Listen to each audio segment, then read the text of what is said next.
هنتكلم النهارده عن فيلم إكس لارج لأحمد حلمي. بيتكلم عن مجدي وهو رسام عنده مشكلة مع السمنة، وهو شخص طيب ودمه خفيف، لكن وزنه الزايد بيأثر على ثقته في نفسه.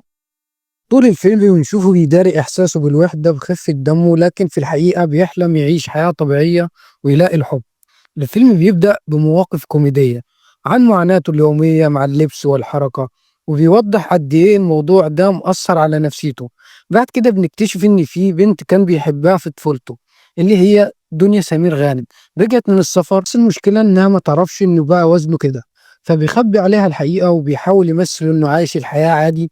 مجدي بيبدأ رحلته للتغيير، مش بس عشان يعجب دينا، لكن كمان عشان هو تعبان وبيجرب كتير ان هو يخس، وفي مواقف كتير مضحكة.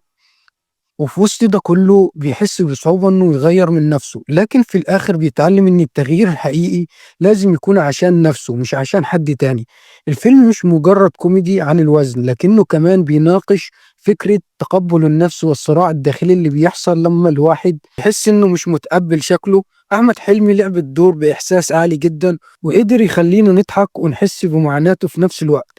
اكس لارج بيقدم رسالة ان الشكل الخارجي مش كل حاجة، وإن التغيير الحقيقي بيبدأ من جواه، وإن الحب الحقيقي بيجي لما الواحد يتقبل نفسه. كده الفيلم يكون خلص، واعمل لايك واشتراك في القناة عشان نحلل الأفلام بشكل أكبر.